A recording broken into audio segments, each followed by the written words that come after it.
ከዘመናዊ ዓለም ሁነኛ መገለጫዎች አንዱ የሮኬት ቴክኖሎጂ ለመሆኑ ምን ጥርጥር አለው? የመገናኛ ሳተላይቶችን በምድር ዙሪያ ምህዋራቸው ላይ የሚያስቀምጡልን ሮኬቶች ናቸው። የስለላው የምርምሩ የምኑ ሳተላይት ሁሉ ወደ ህዋ የሚመጥቀው በዚሁ በሮኬት ተጭኖም አይደል? የሰው ልጆች ተጣልተን እርስ በርስ እንገዳደልም ቦምብ ተጭነው ከተማ የሚያደባይ ሚሳኤል የሚሆኑት ሮኬቶቹ ናቸው። የትኛውም ቁስ ለልማትም ለጥፋትም ሊውል ይችላል። የቢላዋ ስለት አትክልቱን ምኑን ከትፎ ምግብ ለመስራት ይረዳናል። በየቀኑ ቢሊዮኖች ምግባቸውን የሚበሉት በቢላዋ አጋዥነትም አይደል? በወንጀለኛው እጅ ደግሞ ሕይወትን መቅጠፊያ ይሆናል። በብልሁ ዶክተር እጅ ደግሞ ቢላዋ በቀዶ ሕክምና ሕይወትን መታደጊያ ታላቅ ሕይወት አድን መሳሪያ ነው። ለነገሩ በቢላዋ ሕይወቱን ካጣው ይልቅ በቀዶ ጥገና ቢላዋ ሕይወቱ የተረፈው እኮ ብዙ ጥፍ ይበልጣል። የሮኬትም ነገር እንግዲህ እንዲሁ ነው። እንደ ሰው ልጅ ሁኔታ ለልማትም ለጥፋትም ሲውል ይታያል። የሮኬት ቴክኖሎጂ ጅማሩ ወደ ኋላ ቢያንስ 1000 ዓመት ያክል ይመዘዛል። በምስራቁ ዓለም ለክፍለ ዘመናት እንደ ርችት ለበዓል ማድመቂያ፣ በጦርነት ጊዜ ደግሞ ቀስት ማስወንጨፊያ እየሆነ ቆይቷል። በያዝነው ክፍለ ዘመን ቴክኖሎጂው እጅጉን ተራቆ እነ ስፔስኤክስ መልሶ ጥቅም ላይ የሚውል ሮኬት ሁሉ እስከ መስራት ደርሰዋል። ዛሬም ማቀርብላችሁ ግን ከዘመናዊ ዓለም የሮኬት ቴክኖሎጂ ፈርቀዳጆች መሃል የሁለቱን ታሪክ ይሆናል። የአሜሪካዊው ሮበርት ጎዳርድና የጀርመን አሜሪካዊው ቮን ብራውን ታሪክ። የጎዳርድን ታሪክ ያገኘሁት ከቆየ አዲስ አድማስ ጋዜጣ እትም ሲሆን የቮን ብራውንን ደግሞ ታፈሰ ሙሉነህ በ1997 ካሳተሙት ሳይንቲስቶች የሕይወትና የሙያ ፈተናቸው የሥራ ፍሬዎቻቸውና ጠቀሜታቸው ከተሰኘው ድንቅ መጽሐፍ ነው። መጀመሪያ የሮበርት ጎዳርድን ታሪክ እንሰማና ሲቀጥል ወደ ቮን ብራውን ታሪክ እናልፋለን። አብራችሁን ቆዩ።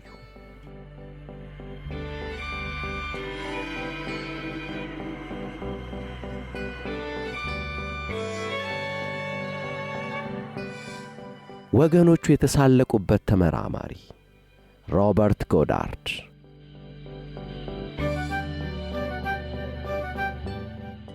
እንደ ጎርጎሮሳውያን አቆጣጠር በ1903 ወንድማማቾቹ ዊልበር ራይት እና ኦሊቨር ራይት አንዲት የመኪና ሞተር የተገጠመላት የእንጨትና የብረት ርግብ ሰሩና አየር ላይ ያበረሩ።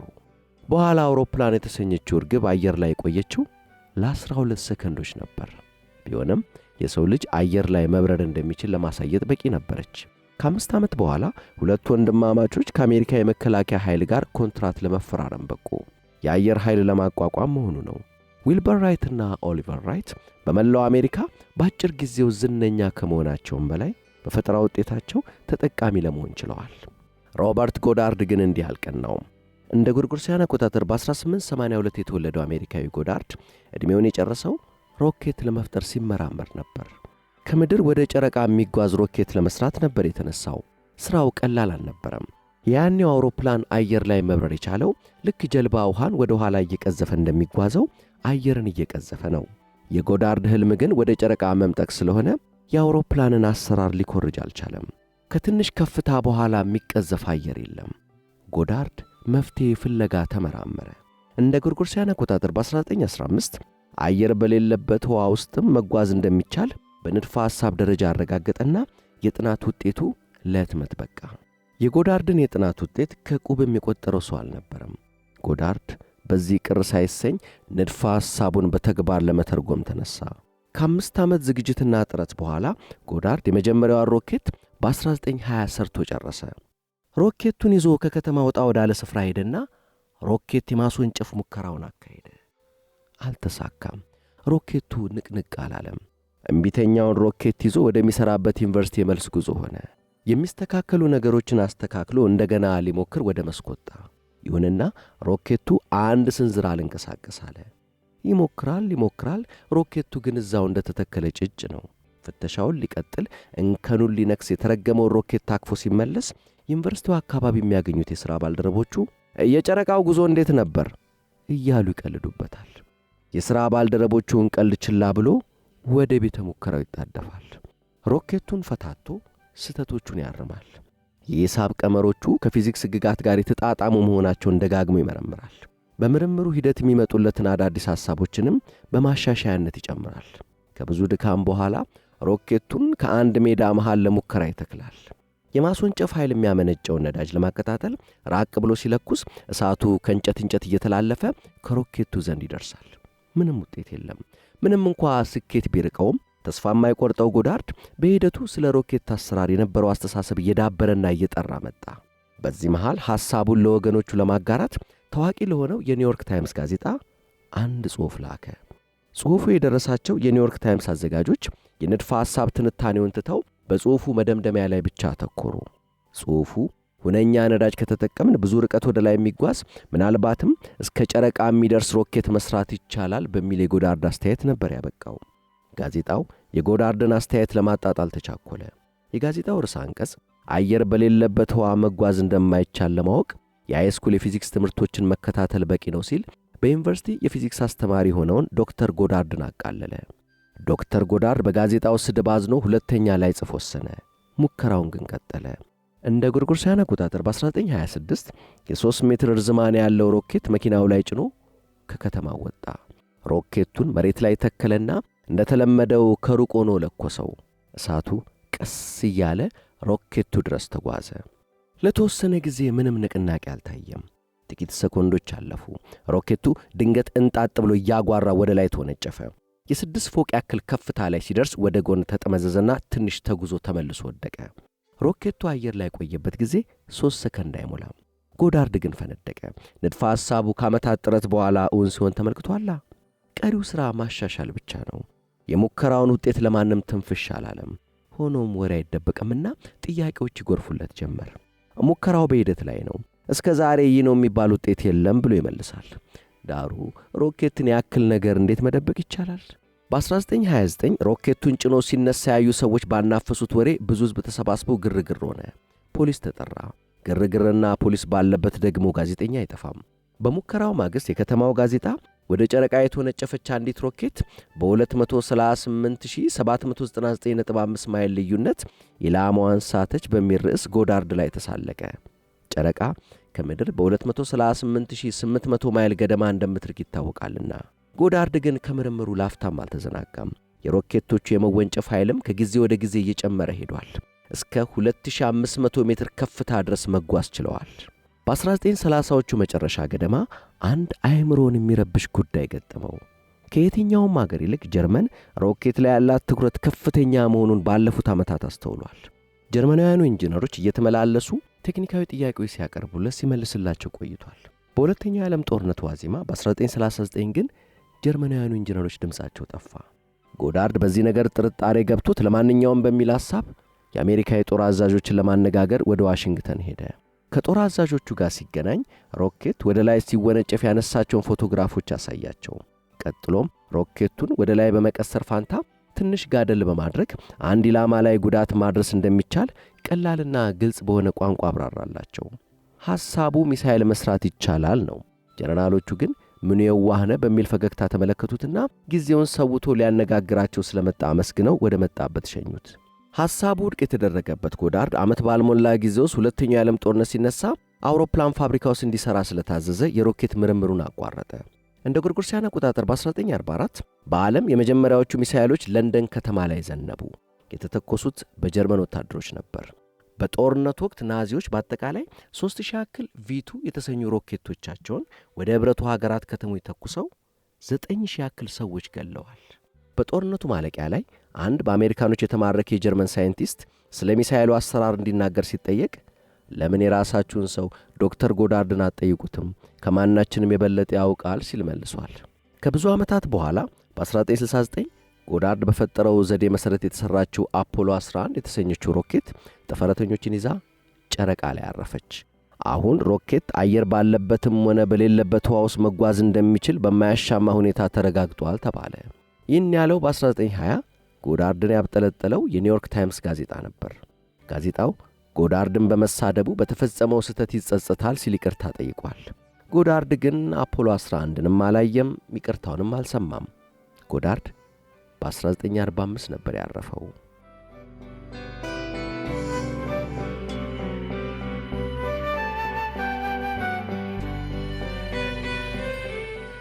አሁን ደግሞ ወደ ቨርነር ቮን ብራውን ታሪክ ነው የምናልፈው። መጀመሪያ ለሀገሩ ጀርመን ቪቱ ሮኬቶችን ሰርቶ ሺዎችን ያስፈጀው ቮን ብራውን ጀርመን ስትሸነፍ ደግሞ ማሊያውን ለውጦ ለአሜሪካ ተሰለፈ። እዚያም የተራቀቁ ሚሳኤሎችን ሠራ። የሰው ልጅ ጨረቃን እንዲረግጥ ያስቻለው ሮኬትም የእርሱ ሥራ ነው። ለመሆኑ ቨርነር ቮን ብራውን ማን ነው?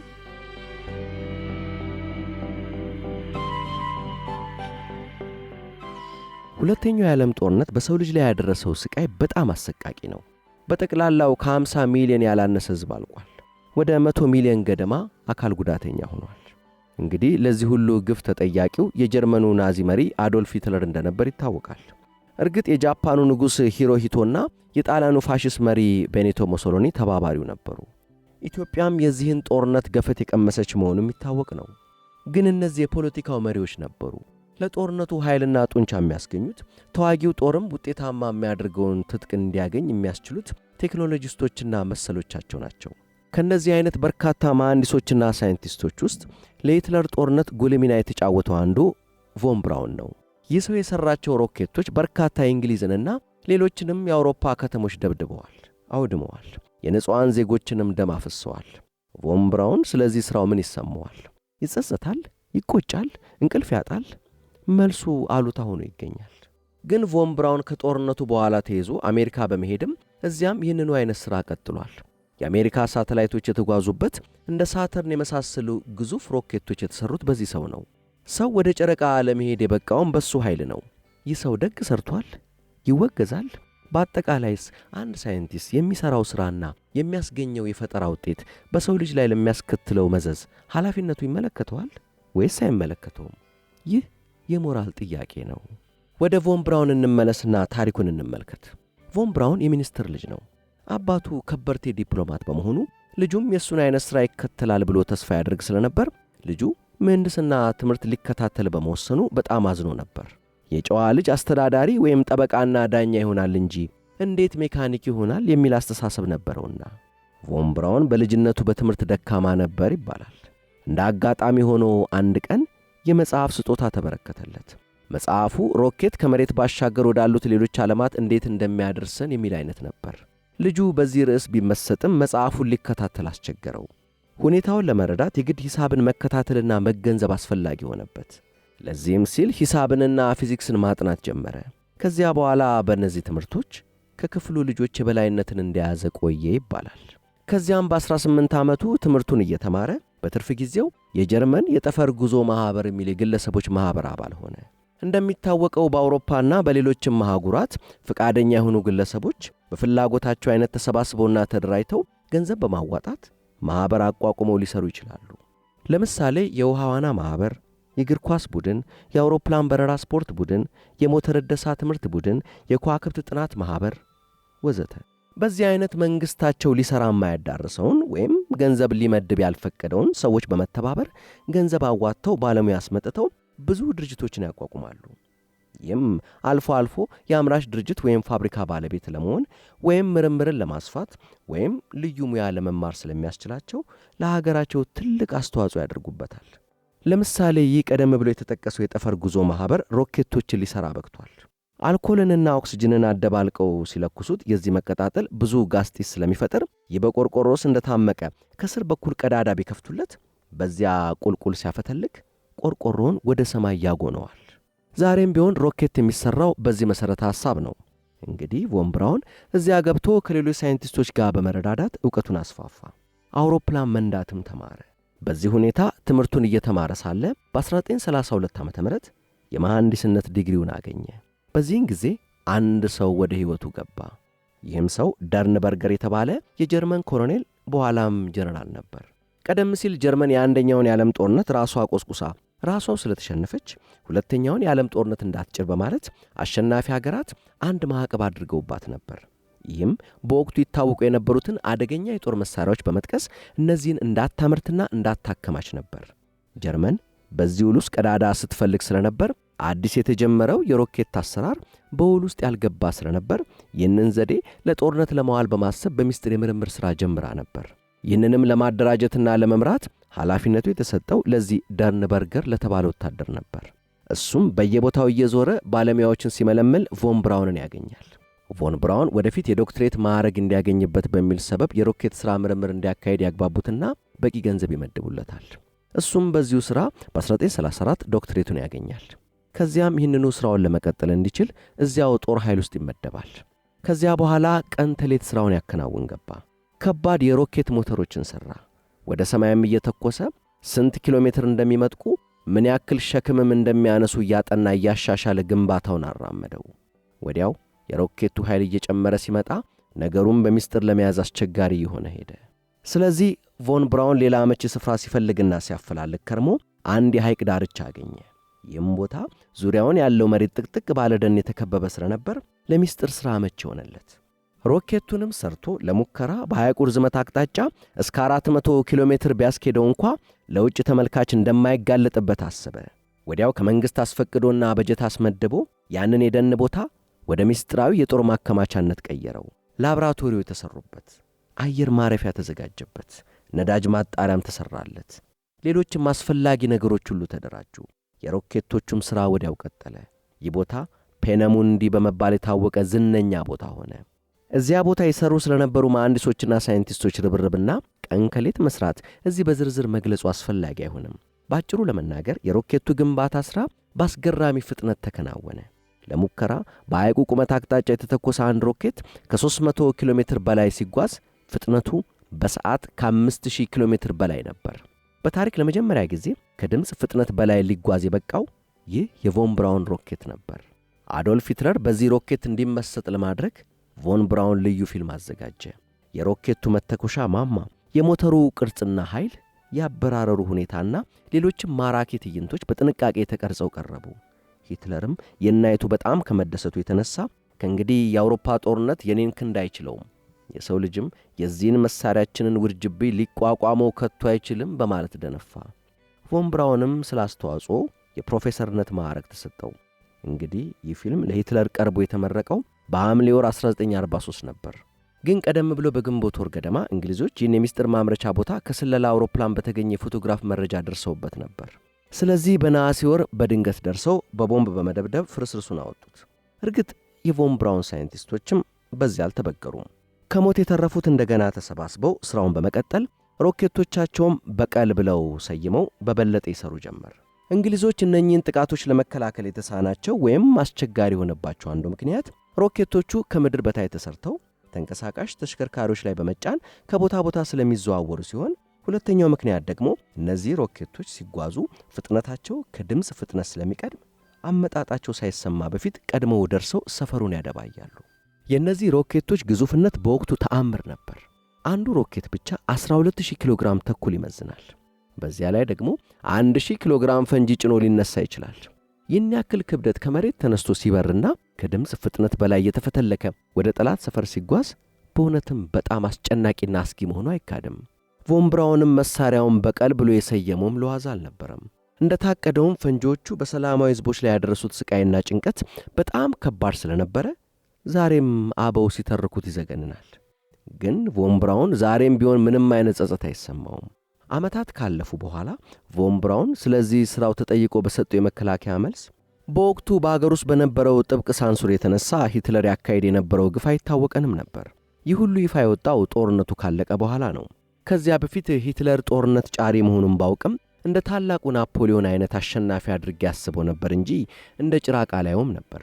ያም ሆነ ግን አገሬ በጦርነት ላይ እስካለች ድረስ ቢከፋም ቢለማም እኔ ለአገሬ ለመስራት ግዴታዬ መሆኑ ይታሰበኝ ነበር ይላል። በኋላ ጀርመን በጦርነቱ ስትሸነፍ ደግሞ ቮን ብራውን እጁን ለአሜሪካን ወታደሮች ሰጠ። ከዚያም እርሱና ሌሎች 127 የሮኬት ሳይንቲስቶች ባልደረቦቹን አስከትሎ ወደ አሜሪካ ተጓዘ። ከዚያም ሲደርስ እንደገና ለአሜሪካ የጦር ኃይል ተቀጥሮ ያንኑ ሥራውን ቀጠለ።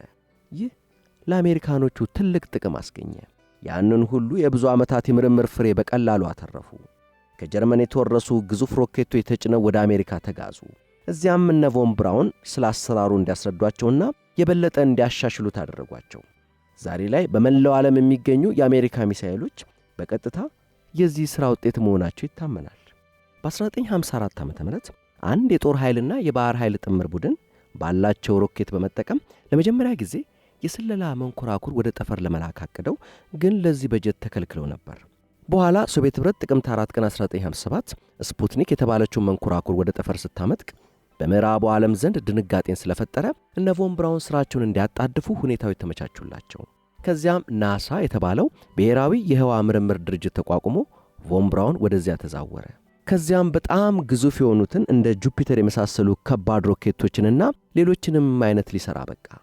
በተለይ ሳተርን የተባለውን ሮኬት ሲሰራ በጣም ከፍተኛ አድናቆትን አተረፈ። ይህ በጠቅላላ እስከ 500,000 ኪሎ ግራም የሚመዝን ጭነት ነበር። ቁመቱም ባለ 3 ወይም ባለ 4 ፎቅ ነው። ይህን የመሰለን ነገር ወደ ሰማይ ለማምጠቅ ቮን ብራውን የተጠቀመው 8 ኃይለኛ ሞተሮችን ብቻ ገጥሞ በአንድነት በማሰራት ሲሆን ይህ ክስተት በይፋ በታየበት የመጀመሪያው የሙከራ ቀን ድንቅ ተባለ።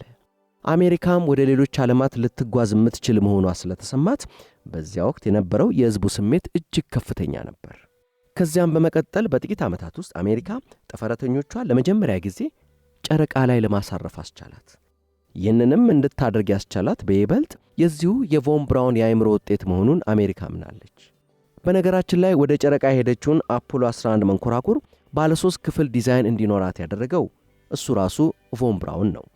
ይህም አንደኛው ክፍል ምግብና ነዳጅ ወዘተ ያለበት፣ ሁለተኛው ሰዎቹን የያዘው መቆጣጠሪያ ክፍልና ሶስተኛው ጨረቃ ላይ ያረፈው አካል ሲሆን ከጨረቃ ሲመለሱ ሶስተኛውን ጥለው መሬት አካባቢ ሲደርሱ ደግሞ አንደኛውን ጥለው በሁለተኛዋ ውቅያኖስ ላይ ያረፉ። የሶስቱ ጠቅላላ ክብደት 40,000 ኪሎ ግራም ነበረ። ይህንን የተኮሰው ሮኬት ሳተርን 5 የተባለው በጠቅላላ ቁመቱ 100 ሜትር ሲሆን ክብደቱ ደግሞ 3 ሚሊዮን ኪሎ ግራም ነበረ። ይህ ሰውን ጨረቃ ላይ ማሳረፍ ፕሮጀክት የፈጀው ገንዘብ $24 ቢሊዮን ነው። ከዚያ በኋላ ለዚህ ሰው የተሰጡት የክብር ዲግሪዎች ከ20 በላይ ደርሰዋል ይባላል። ሌሎች ከሀገር ውስጥና ከዓለም አቀፍ ድርጅቶች ያገኛቸው ሜዳሊያዎችና ሽልማቶችም በጣም ብዙ ናቸው። ግን ቮን ብራውን በብዙ ሚሊዮን የሚቆጠር ሕዝቦች በወደሙበት ጦርነት ለተጫወተው ሚና የተቀበለው እርግማን ልኩ በመዝገብ አልተያዘምና አይታወቅም። እሱም በዚህ የከፋ የዓለም ጦርነት የተጫወተው ሚና በሚመለከት ምን ስሜት እንደሚሰማው ተጠይቆ ነበር። እሱም ሲመልስ አንድ ሰው የሚወዳት አገሩ በጦርነት እሳት ውስጥ ተማግዳ ሲያያት የሚሰማው ኃላፊነት ምን መሆን አለበት? ዛሬ ሰላም በሰፈነበት ሀብታም አገር በአሜሪካ በድሎት በመኖራችን የሚሰማን ስሜት ያን ጊዜ በቀውጢው ቀን ከሚሰማን የተለየ ነው። በዚያን ጊዜ የቅርብ ጓደኞቼ ለአገራቸው ብለው ደማቸውን አፍሰዋል። ሌሎቹ የክብር ማዕረግ የተሰጣቸውም ነበሩ። እነዚሁ ሰዎች ደግሞ ኋላ ላይ አድመው ሂትለርን ሊገድሉ ተነሱ። በዚህ ጊዜ ደግሞ ተገደሉ። የቀሩት ግን ጠላትን መዋጋታቸውን ቀጠሉ። ሆኖም ሁሉም የሚያስበው ሕሊናው በመራው መሠረት ተግባሩ አድርጎ የሚቆጥረውንና ትክክል ነው ብሎ የሚያምንበትን ነው። እኔም በወቅቱ ለሀገሬ በሠራው ሥራ ምንም የምጸጸትበት የለኝም ብሏል። ይህ ክርክሩ ተገቢ ነው ወይስ አይደለም?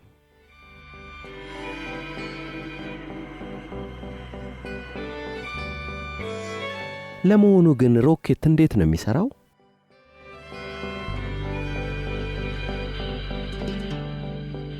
የሮኬት አሰራር ከሞላ ጎደል እንደ ጀት አውሮፕላን ነው። እንደሚታወቀው ጀት አውሮፕላን የሚጠቀመው ነዳጅ የተጣራ ኬሮሲን ነው። በሞተሩ አማካኝነት የአካባቢውን አየር እየሳበ ወደ ውስጥ አስተላልፎ ከኬሮሲኑ አቀላቅሎ ሲያቀጣጥለው ውጤቱ ከፍተኛ መቅታ የሚፈጥር ጋዝ ይሆናል። ይህ ወደ ኋላ እንዲፈተለክ ሲደረግ አውሮፕላኑን ወደፊት ይገፋዋል። ጥይት ወደፊት ሲተኮስ ጠመንጃው ወደ ኋላ እንደሚራገጠው ማለት ነው። የሮኬትን አሰራር ለየት የሚያደርገው ግን መሳሪያው አየር አልባ በሆነ ውሃ ውስጥ እንዲጓዝ የሚጠበቅበት በመሆኑ ከአካባቢው የሚስበው አየር አያገኝም።